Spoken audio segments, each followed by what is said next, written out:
večer, počinje emisija Kvara do 6. U današnjoj emisiji doznaćete što je Theta Healing tehnika. Najavit ćemo jednu izložbu povodom Dana žena i nagrađivat ćemo vas povodom Dana žena. I ovoga petka doznajte novosti u šminkanju, u beauty igraonici. Potom pozvat ćemo vas na humanitarni koncert 6 klapa s otoka Paga za dječju bolnicu Kantrida. Moji prvi gosti su putokazi, a vidjet ćete ih nakon džingla.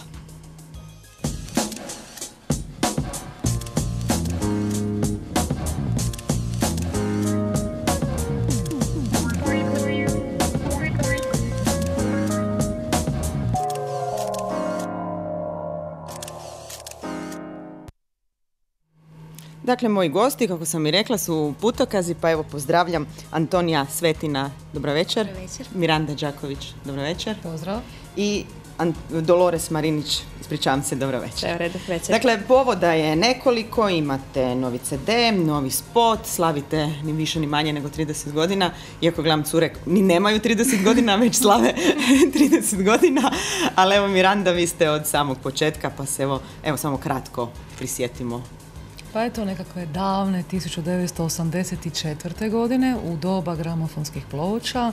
Putokazi počeli smo raditi i u međuvremenu 3 desetljeća sa 14 nosača zvuka, 13 glazbenih projekata i jednim DVD-om sa 400 mladih pjevača koji su živjeli u svim tim godinama u glazbenim projektima. I najkraće da je ta 3 desetljeća da su obilježena sa prvo naše desetljeće sa obradama, drugo sa etnozvukom Nove zemlje i zemlje i hrvatskih uspavanki i da je naše treće desetljeće zapravo desetljeće trip pop albuma Androide, elektropop zvuka mjeseca i ovog našeg posljednjeg, dakle obljetničkoj godini, novi album Porculan koji na neki način dobrim dijelom spaja sva ključna dobra iskustva svih naših glazbenih projekata u 30 godina rada. I to je zapravo naša najkraća moguća biografija. Evo, o CD-u ćemo i o spotu reći nešto kasnije. Evo, Dolores, kad si se ti priključila putokazima? Ja sam se putokazima priključila 2007. u mlađoj postavi. Onda je trebalo zaslužiti taj staž u putokazima, jel tako da sam tek nakon 3 godine mlađe postave prešla u stariju postavu. Od tada sam tu. Sjećaš li se audicije, sjećaš li se te ekipe, ko je tad bio u putokazima? Pa da, sjećam se dosta tih cura, one su sad sve tu negdje u gradu Rijeci. Često se susrećemo ovako u prolazu i pitaju šta ima novog s putokazima, vjerno prate rad putokaza, došli su na našu izložbu. Dolazit će i na koncerte, naravno. Sjećam se audicije, ali sve te cure koje su tada bile sa mnom više nisu sada u putokazima. Antonija, koja je tvoja priča? Pa ja zapravo putokaze pratim od malena. Svi ljudi nekako koji su se okruživali oko mene od malena su bili nekako dijelom putokaza i bilo mi je logično da ću kad tad otići u putokaze. Ja sam se jako puno pripremala za tu audiciju, bilo jako veliku tremu sam imala i sjećam se točno i šta sam pjevala i kako je to izgledalo, tako da to je zapravo jedan jako važan trenutak u mom životu kada sam otišla u putokaze. Evo što ti danas znači? Što znači biti član putokaza, nečega što već postoji i traje 30 godina? Putokazi su nešto najljepše što se meni dogodilo u životu. To je jedan način razmišljanja, način života, ljubav prema glazbi, to je prijateljstvo, poznanstva, napredak konstantan, ljubav prema sebi, prema radu. Eto, to su putokazi, nešto posebno. Evo, Miranda, vjerujem da ste vi ta koja je držala sve ove godine na okupu, sve to zajedno. Koja je onda tajna uspjeha sad kad se osvrnete? Trajat 30 godina? Evolucija, stalna mijena. Mijena u smislu stalnog napretka na sve glazbene projekte koje smo radili. Nastojali smo na neki način uvijek biti 1-2 stepenice ispred svega onoga što se zapravo uopće čuje na glazbenoj sceni, bilo riječkoj, bilo široj. I u tom, istraživanju i konstantnom traganju nekakvih novih žanrova i biti malo hrabar, biti malo tvrdoglavi i ne zapravo kompromisno pristajati uz ono što se inače sluša, je zapravo razlog i opstanka. Mislim da su to i naša publika znala prepoznati i pjevači i upravo ta naša glazbena evolucija je zapravo, čini mi se, razlogom opstanka. Da. Evo, Dolores, pred 2 tjedna ste obilježili, dakle 30 godina, imali ste jednu neobičnu izložbu i promociju albuma, evo kako je bilo. Meni je bilo fenomenalno, pogotovo kad se taj zastor spustio ispred nas i kad se prikazao naš prvi video uradak. Mi smo sve bile toliko ganute svim tim licima koje smo vidjeli, za koje znamo i koji su cijelo vrijeme na tim plakatima, koje gledamo cijelo vrijeme, svaki utorak i četvrtak kad smo na probama, tako da meni je bilo prekrasno iskustvo. Jedva sam se suzdržala da se ne rasplačem tokom nekih izvedbi. Emocije. Da. Od starih članova koliko ih je bilo na rođendanu? 120 ih otprilike zapravo bilo.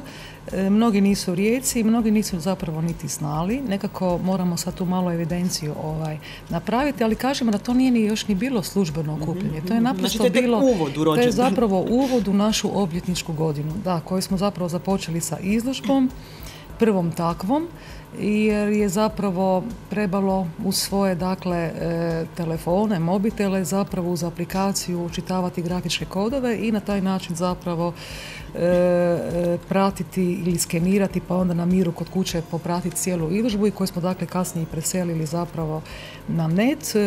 Postavio i uredio i zamislio Alen Petrić Putokaz iz generacije Zemlja, odnosno postavu izložbe je postavila i Tajči Čekada.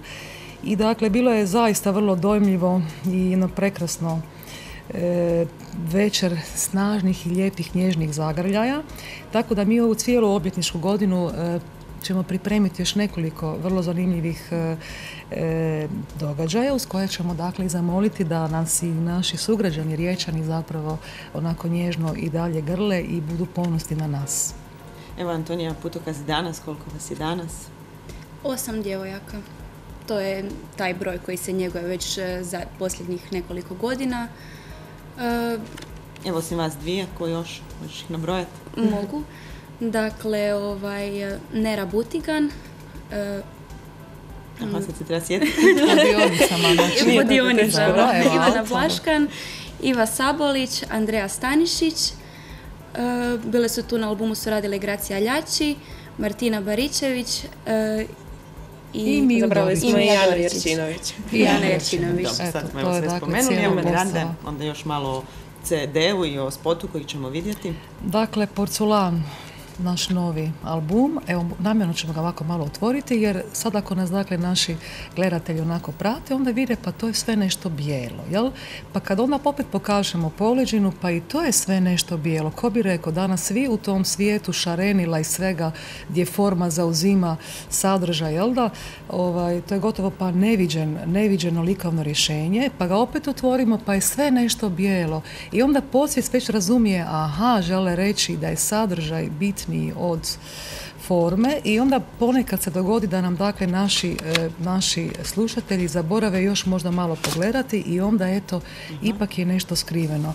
Dakle, vrlo jednostavno, čisto, prozračno, porculansko rješenje, likovno rješenje Saše Ostojića.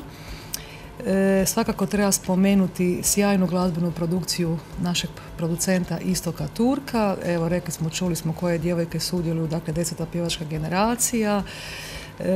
Projekt zaista spaja sva ključna dobra iskustva, etnozvuk naše nove zemlje, trip pop androide i elektrozvuk mjeseca. Vrlo je slojevit, pun je glazbenih obrata, a u nekakvom konceptualnom istraživanju možemo reći da se zapravo bavi o našim onako ljudskim intimnim prepoznavanjima iznutra, disanju iznutra i onom putovanju koje svako od nas mora ili prolazi tijekom života. I spot kojeg ćemo sada vidjeti, pjesma Ja ti, kojem dakle predstavljamo naš novi album Porculan, je upravo ta. Puna je sama glazbenih obrata. Traje samo 3 minute, a u njoj ćemo čuti puno toga, svega onog što sam zapravo malo prije i rekla. Evo, sad ćemo pogledati spot. Vama hvala na dolasku. Dakle, srećemo se onda još ove godine, barem još koji put. Hvala vam. Hvala vama.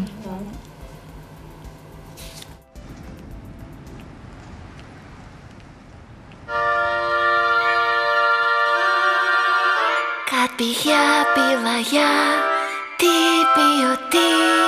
Kad bih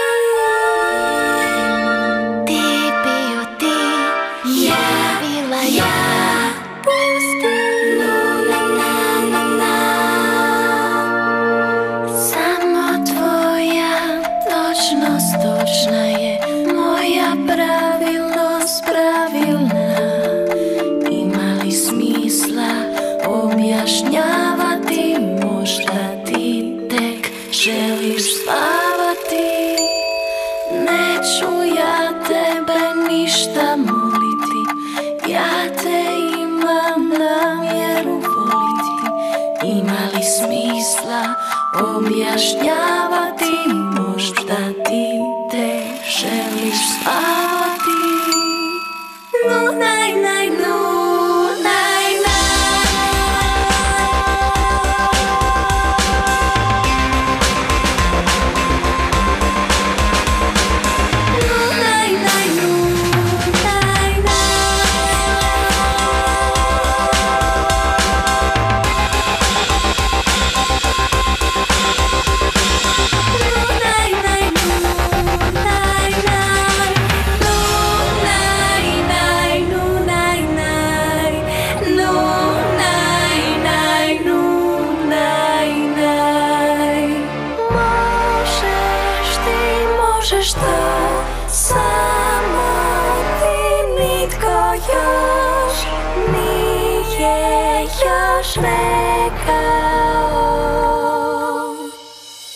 neću ja tebe ništa moliti, ja te imam namjeru voliti. Ima li smisla objašnjavati, možda ti tek želiš spavati.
Sutra je dakle Dan žena, mi ćemo vas pozvati na jednu izložbu koju su pripremile moje gošće. Ja pozdravljam Ladu Sabo Kajfeš, dobro večer. Dobar večer. I Sandy Uran, Dobro večer.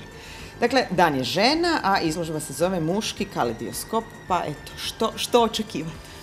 Što očekivati? Jednu lijepu izložbu koja je namijenjena, evo, za nas dame, za žene, a to su muški aktovi. Ja ću odmah ukratko reći, sve se vidi i ništa se ne vidi. Dakle, svaka od vas je pripremila zapravo Tako svoje aktove. Tako Evo, je. Sandy, kakvi su tvoji aktovi? Pa moji aktovi su i dalje u crvenim tonovima. Dalje crvena Ima faza, nešto, ali bit će nekih još tonova. Sam da, negdje bijele, čula. malo Aha. bijele i naravno i soli kuhinske, znači uobičajene tehničke elemente koristim. S tim da sam ja napravila 2 akta, a Lada je napravila 4. I onda smo ih lijepo pomiješali i jako se dobro slažu, baš su onako kompatibilni svi. Dobro, sad sam ja subjektivna, ali zadovoljna Dobro, sam. gledatelji i posjetitelji će reći svoje. Završnu. Lado, kakvi su vaši aktovi? Pa moji su ovako, sad onako više realistični, jel da?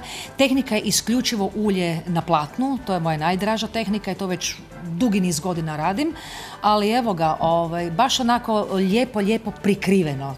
Tako da neka mašta radi. I svaka slika ima plavi ton, moja najdraža boja. Znači crveno, plavo, malo bijelog. Da. Sve paše. Nekako je usklađeno, sad ne znam, oni koji će vidjeti će reći svoje, mislim, mi smo zadovoljni. Ostavljamo posjetiocima da kažu svoje. Da, vidjet ćete po reakcijama. Recite mi, je li izložba namjenski bila za Dan žena ili ste vi to već ranije napravile pa ste to sve lijepo uklopile u Dan žena, kako je nastala? Pa ne, ovako, evo baš smo razgovarale Sandi i ja, ima strahovito puno, kroz cijelu povijest umjetnosti, kroz sva ta stoljeća, ima strahovito puno ženskih aktova i to svih mogućih, jel da, oblika i boja i svi su to radili. Međutim, di su ti muški, jel da, idemo njih malo otkriti i na koncu kraja baš je spomenula Sandi veli čuj, osim Martije, da mi to napravimo. I tako se ideja rodila. Još nismo radile to, jel da, bez obzira što već duže vremena surađujemo i tako da je to, evo, prvi puta izlazimo sa tom temom, baš na 8. mart. Evo što će muškarci eventualno reći ako se zateknu? Pa, mislim da su svi zadovoljni. Da, onako je malo onako čudnjikavo, vjerojatno bi voljeli vidjeti neki ženski akt na zidu, ali dobro, okej, dobro. Ovi danas koji su to vidjeli, mislim da su to dobro prebrodili. Ne, dobro su reagirali, jer svi očekuju nešto da je to više onako, recimo, slobodno, jako, međutim nije, te su baš lijepe slike. Znači, slavi se muško tijelo, jel? A nema bolje prigode od Dana žena. Jasno, točno, 8. mart. Kakav ste još program osmislili? Znam da ćete biti malo neobično i obučene. Da, nosit ćemo kravate koje potpisuje Jasna Skorup, Krneta, koja je nedavno imala prekrasnu izložbu u Opatiji i te muške kravate baš se onako uklapaju u tu priču muškim aktovima na Dan žena. Zapravo, mislim, ponekad šta je žena bez kravate, ne? Još nešto? Evo, biti će još mojih tih ručno pletenih, heklanih, jel da, tih tunika i bit će 2 dugačke haljine. To će nositi jedna manekenka, tako da malo razbijemo. Znači, bit će slika, bit će kravate i bit će malo mode. Jedna mini modna revija. Od kad se vi bavite heklanjem? Otkud heklanje? Pa, otkud heklanje? Moja pokojna baka, ona je baš išla, to je davno, jel da, bilo, u Gracu školu, tu žensku školu, fino ponašanje, znači ručni radovi, općenito i dobro kuhanje. Tako da sam ja od nje te prve korake, jel da, u stvari naučila šta se sve može napraviti sa koncem. Ali ja heklam konkretno to što radim sada već unazad nekih 30 godina, znači svojih mlađih dana. A to je sve jako nosivo, znači to je nešto, nije što samo prošećete na pisti, jel da, na modnoj reviji, sad kažeš di ću ja to obući, jel da, to je zaista nosiva ga i je, apsolutno. Evo, rekli ste da već od ranije surađujete. Kad ste počeli surađivati? Jo, pa mi se već znamo nekoliko godina. Ovo nam je koje sad već? Sad je 4. ili koje izložba? Da, 4. S tim da smo zapravo, baš sam se sad prisjetila kad smo dolazili ovdje, da sam bila zapravo na njezinom vjenčanju i da sam izvještavala s njezinog vjenčanja. Pa onda je to zanimljiva priča. Dobro, ja mislim da smo mi sve rekli, jedino nismo rekli gdje je izložba. Da, gdje je? Da najavimo gdje je. Restoran Kantun u 19:30. To nadomak Plodina na Matuljima. Dakle, Frlanska cesta 1, što mi Zagrebčani, mi se svi po adresama orijentiramo. Mi baš ne, nama mora biti neka. Dakle, izložba koja ne stigne sutra na otvorenje, ostaće otvorena neko vrijeme? Otvorena sigurno do kraja 3. mjeseca. Znači, slike su tamo, ko dođe u bilo koje doba, znači u radno vrijeme, jel da, bistroja, restorana Kantun, može ih pogledati. Evo, hvala na dolasku i sretno sutra. Mislim da su ti muški aktovi dovoljan motiv da zaintrigiramo gledateljice. Da, obično je reakcija kad se ovak negdje najavi ili kad razgovaram sa frendicama, onda je prvo, vidiš ono da je pozitivna, šta ćemo sada vidjeti? Ali bit će lijepo druženje. Hvala vam još jednom na dolasku. Hvala i vama. U nastavku nagrađuje vas frizerski studio Eli, nagradit će vas sa poklon paketom, a sutra povodom Dana žena sve će klijentice nagraditi sa 20% popusta na sve usluge. Prije toga slijedi beauty igraonica, Ksenina Make-up televizija ima novi prilog, doznajte u narednim minutama kako šminkom možete povećati usta. Pozdrav svima! Danas radimo 7 ubojitih poteza kako doći do XL usana.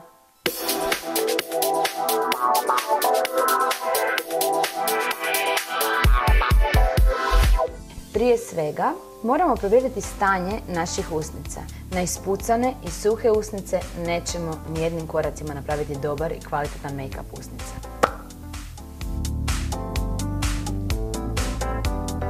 Da bi usne bile svježe, rumene i mekane, moramo napraviti peeling. No, mi ćemo se pozabaviti najjednostavnijim načinima budući da doma uvijek imamo ili četkicu za zube ili šećer i med. Zašto šećer i med? Pa zato što je fino. Zato što sitne čestice šećera izgrebati će mrtvi sloj kože na našim usnicama i odstraniti, a med će ujedno nahraniti i omekšati usne. Ako ne želite to raditi sa šećerom i medom, iz nekog vama poznatog razloga ne volite med ili nešto slično, uzmite četkicu za zube i laganim kružnim pokretima istrljajte vaše usne. Usne će postati prokrvljene i dobit će ponovo taj lijepi, nježni rozi ton.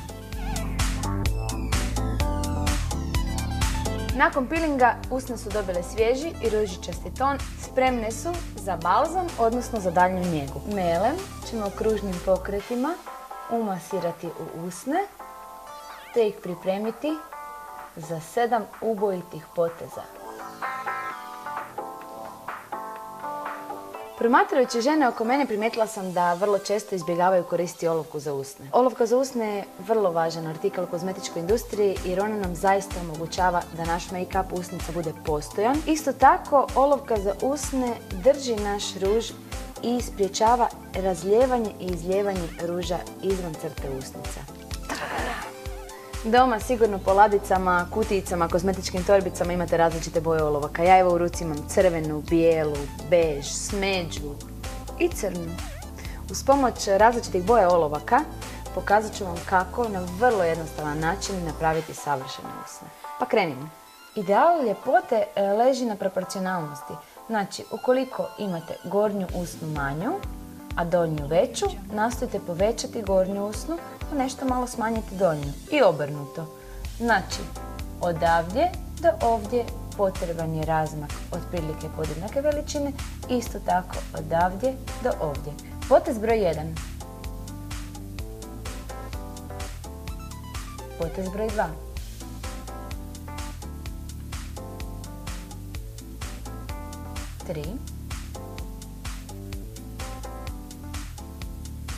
Potez broj 4.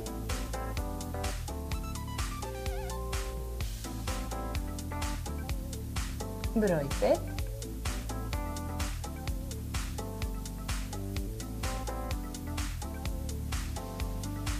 Šest.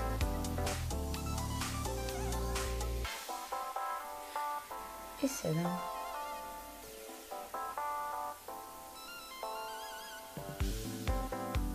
Ovo je bilo 7 poteza, a sva čarolija dešavat će se unutar toga sjenčanjem. Uzela sam bež olovku jer ona najbolje ocrtava tu jednu mesnatu boju usnica i daje sjaj. Ja ću danas uzeti crvenu boju iz razloga što ćete s crvenom bojom najviše moći vidjeti kako to izgleda. Svijetlom olovkom naglasit ćemo one dijelove koje je potrebno naglasiti, odnosno kod ovog slučaja ispupčiti, dok ćemo tamnom raditi udubine gdje želimo staviti naglasak na dubinu. Optički smo napravili kao da svjetlo spada na taj dio. Na gornji rub usne i donji rub usne naglasili smo svijetli ton kako bi usna izgledala ispupčena, zavinuta, naravno punija.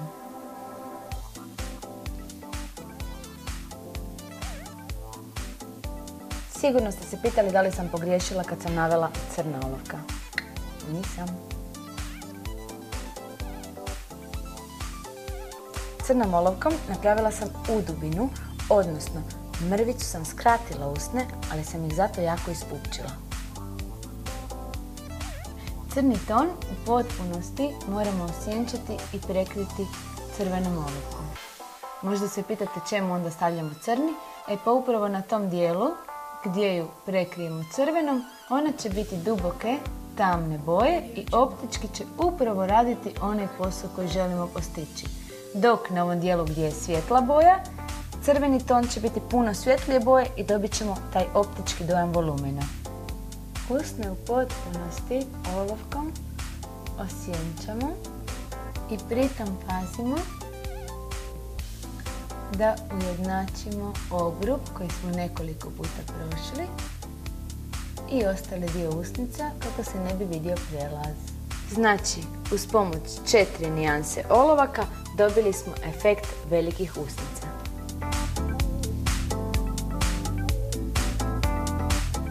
Nakon cijelog ovog postupka nanosimo ruž za usne.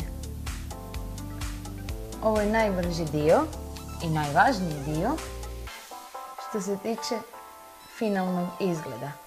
Ružem za usne prekrila sam čitavo područje usnica. No, posao koji sam olovkama napravila, svjetlo i tamno, na sofisticiran način nazire se i daje nam upravo ono što želimo. Savjet za moderne pepeljuge. Svaka dama želi ostaviti poseban dojam, odnosno trag. Savršeni poljubac zasigurno je nezaboravan trag. Prislonite usne na maramicu.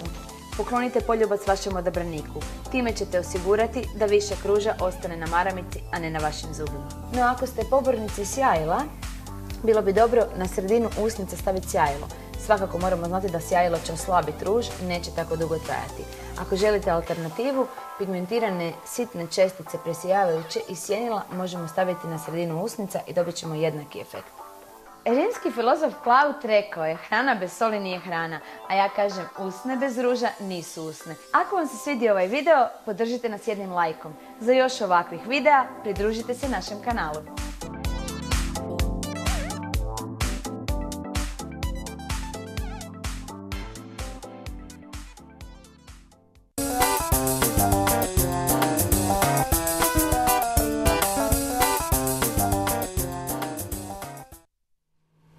A ja vas sad pozivam da nazovete 060-328-823, kako sam i rekla, nagradit će vas sa poklon paketom Frizerski studio Eli i poručuju da sutra na Dan žena sve klijentice imaju 20% na sve usluge. Dakle, povodom Dana žena, Frizerski studio Eli odlučio je nagraditi jednu našu gledateljicu sa poklon paketom.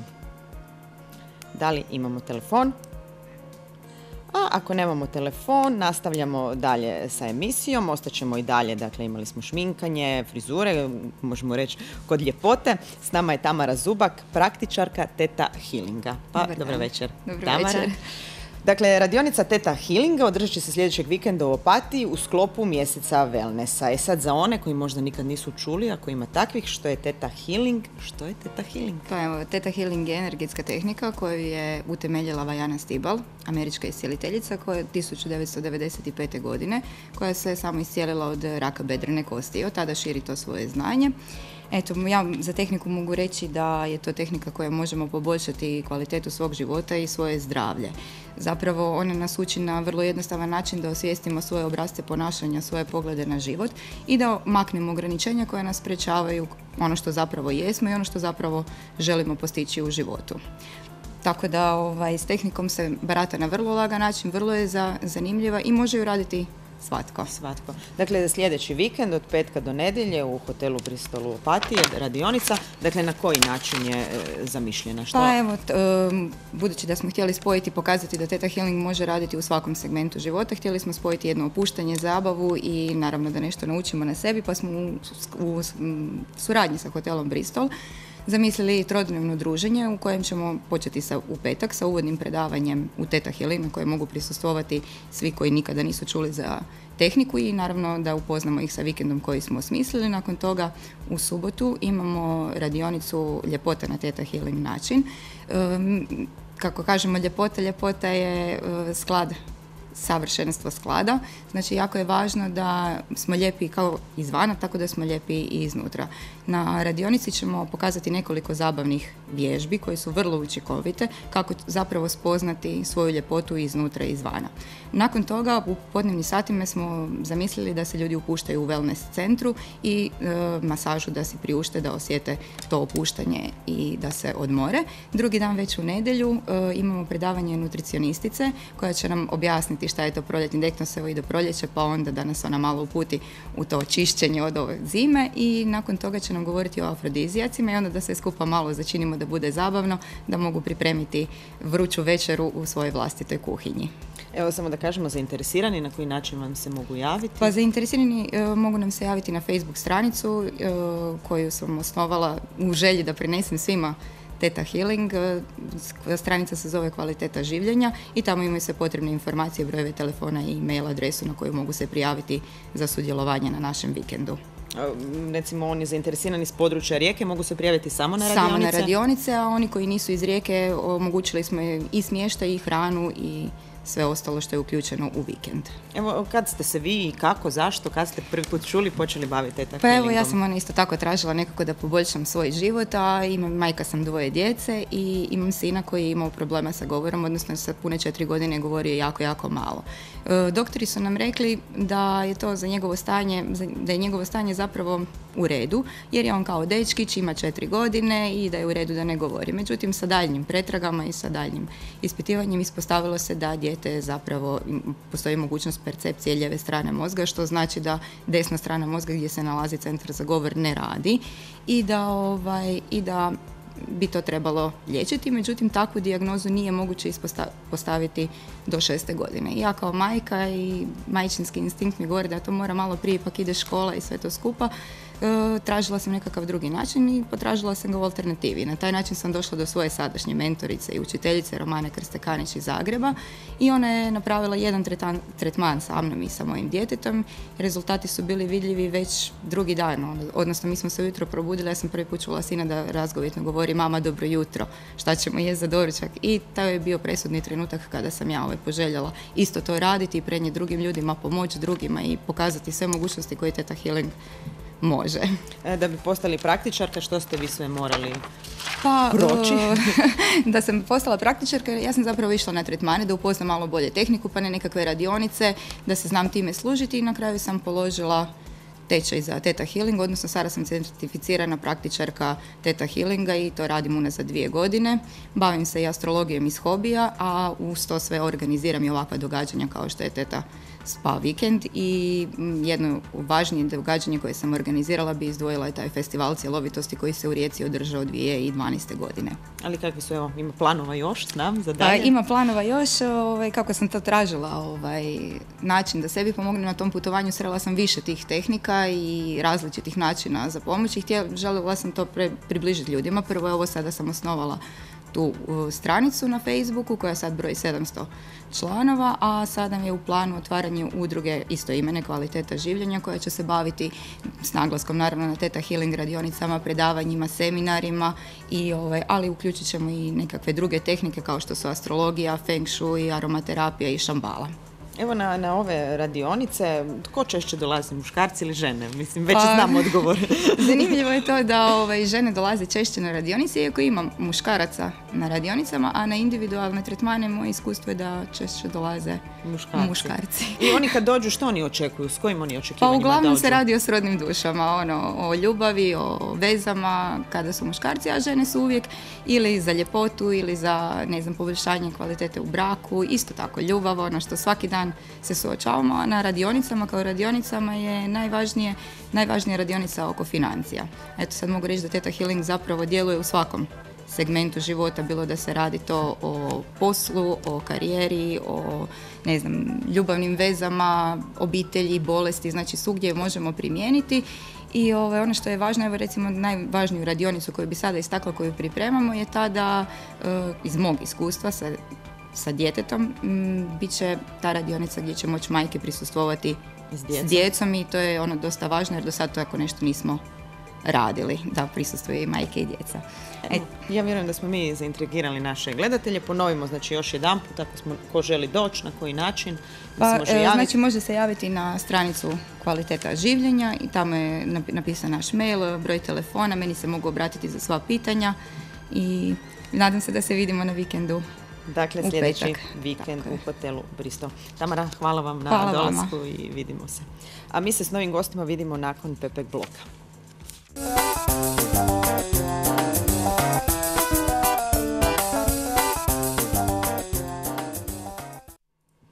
Sljedeće subote u hotelu Adriatic u Opatiji održat će se humanitarni koncert. Prihod je namijenjen dječjoj bolnici Kantrida. S nama su Josip Kurilić, organizator koncerta. Dobar vam večer. Dobar vam večer, hvala vam na pozivu. I doktor Goran Palčevski, predstojnik klinike za pedijatriju KBC-a Rijeka. Dobar večer. Dobar večer i vama. Dakle, Josipe, što je povod koncerta?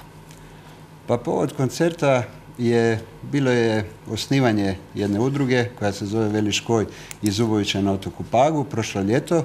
Prethodno prije osnivanja te udruge odradili smo nekoliko eko akcija, čišćenja podmorja, uređenja mjesta i tako nekakvih sličnih događanja u mjestu. I nakon toga smo se odlučili da taj naš rad nekako okrupnimo, legaliziramo, ajmo tako nazvat modernim nekim rječnikom, da se pravno nastupimo kao jedna udruga. Dali smo ime Veli Škoj iz tog razloga što u Paškoj Vali je jedan mali škoj, a tako se i zove, Veli Škoj, koji je nama toliko drag. Mi kad oči otvorimo, mi njega vidimo i on je simbol te naše Paške Vale.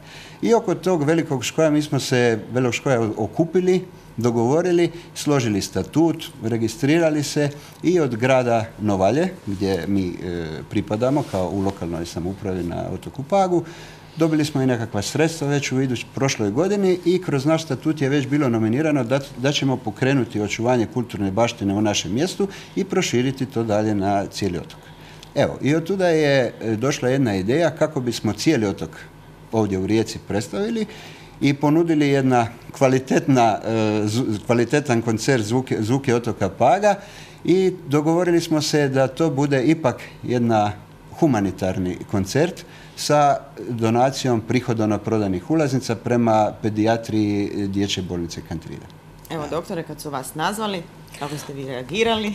Pa takve stvari su normalno uvijek dobro došle. Uvijek mi je drago čuti kada nas neko, ili kada me neko nazove zbog ovakve priče. Niko ne voli čuti loše vijesti. Loših vijesti, nažalost, u zadnje vrijeme previše. Gospodin Kurilić, koji je nazvao, uistinu je dao svoje srce u to. Gospodin Kurilić se nama javio djelomično i posredstvom nekih utjecaja, odnosno preporuka naših bivših učitelja, doktora Zubovića, mojeg bivšeg učitelja, koji je sada u mirovini, ali koji je ostavio svoj trag među nama. Cijela ta priča zapravo meni se neizmjerno sviđa. Cijela priča nema samo humanitarni karakter, cijela priča je zapravo krenula kao motiv druženja, objedinjavanja, okupljanja Pažana u gradu Rijeci, u gradu koji možemo reći da gravitiraju. Tako da sam se i na jednom prethodnom susretu našalio da je zapravo bolnica Kantrida povod ili motiv jednog onako povijesnog okupljanja Pažana u Rijeci nakon dugog vremena, ali povijesnog okupljanja u smislu druženja, veselje, glazbe, pa i humanosti. Evo, je li istina da u Rijeci živi više Pažana nego na Pagu? Pa mi smo pokušali dobiti neke točne informacije preko porezne uprave ili ovo interesantno kad su izbori i to pa kad se onda prave te liste. Dobili smo nekakvu brojku koja prelazi 10.000 ljudi, a po evo prošloj presici koju smo imali prošlu srijedu ovdje u Ri-Info na Korzu, imamo informaciju da na otoku trenutno je registrirano i živi 9.600 ljudi. Dakle, evo, moguće je. Ali to moramo računati da je to već evo treća generacija sigurno ovdje. Evo recimo sad nešto o koncertu, dakle u subotu, sljedeću subotu, 15.3. evo 6 klapa s otoka Paga plus gosti. Tako je. Mi smo zamislili koncert, upravo što je doktor Palčevski rekao, da to bude kroz klapu, kroz jedan izričaj u našoj kulturnoj baštini, znači pivanje na kanat, pisma na kanat. To je jedno dvoglasje gdje pjevaju i muškarci i žene, ali opjevavaju normalno ljubavnu tematiku, ali iznad svega ljubav prema našem otoku.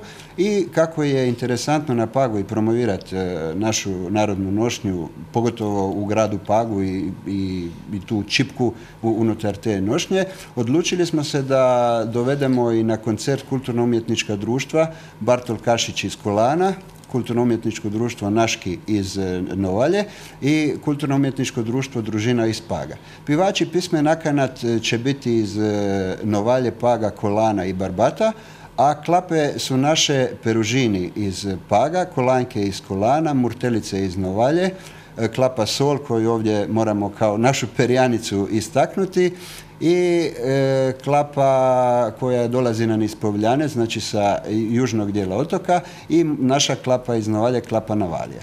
Mi smo se odlučili za taj dio, jer kako sam naglasio i prošlu srijedu i na presici, svi nam govore da mi znamo lipo pivati. I onda smo mi to htjeli tu pokazati, ali da ne bude koncert nekakvog zatvorenog tipa samo za nas sa Paga. Mi smo to pustili da bude normalno otvorenog tipa za sve ljude dobre volje koji žele pomoć klinici za pedijatriju, pa smo ponudili i ovdje moram spomenuti i Klapi Kamelija iz Opatije koje, evo, naše te cure slave 15 godina od osnutka Klape. Klapi Luka koja je puno napravila za otok Pag sa promocijama i tako dolaskom na otok. I moram ovdje naglasiti Klapu Kala iz Crikvenice gdje 3 naša dečka sa Paga pjevaju. Evo, doktore, da li znate ta potencijalna sredstva kad se skupe, u što ćete ih utrošiti, što vam je najpotrebnije? Puno smo razmišljali o tome, ali u ovom trenutku nekako usredotočili smo se na adaptaciju prostora, odnosno posebno adaptaciju prostora za izolaciju na jednom odjelu. To nam predstavlja određene probleme, znači kada primite djecu koja primjerice imaju proljev i povraćanje, onda je to uvijek potencijalno opasno da se ne proširi po odjelu. Puno će nam koristiti u tome. Evo, znam, Pag gravitira Ličko-senjskoj i Zadarskoj županiji, ali evo, koliko djece se s Paga liječi u Rijeci? Pa to vam je teško reći, ali činjenica da ono što ja mogu reći ili što vidim, da sa Paga dolazi dosta djece.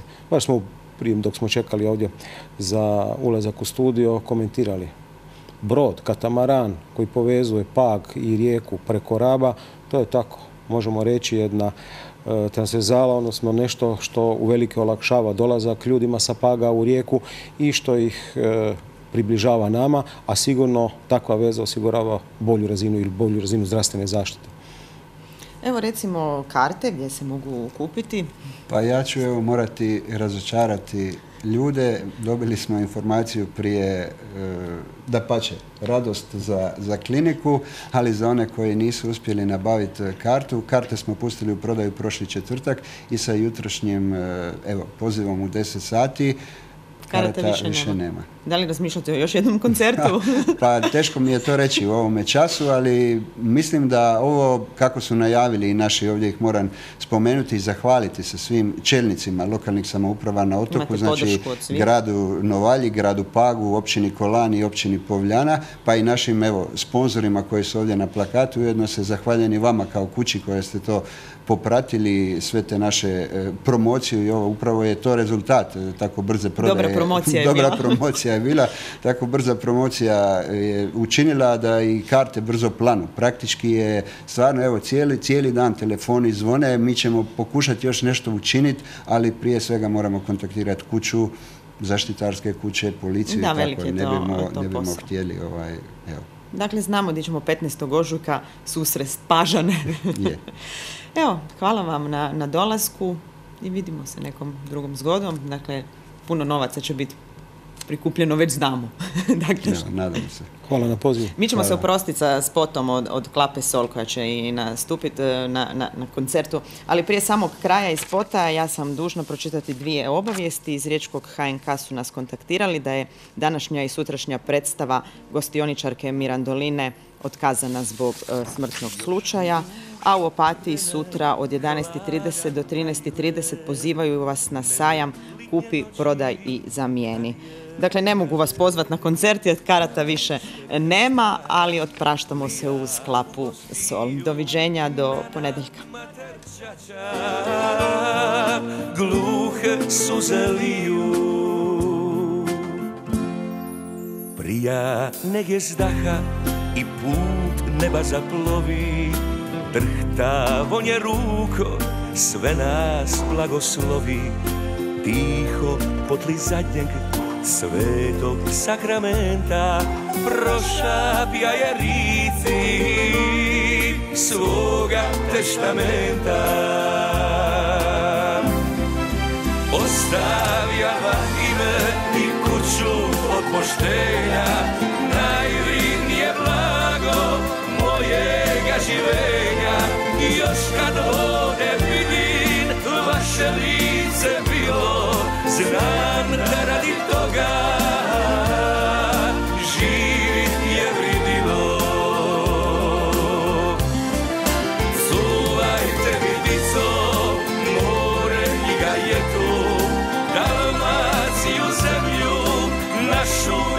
svetu, molite da duša vidi mir u raju, zbogom mili moji, držte se u raju.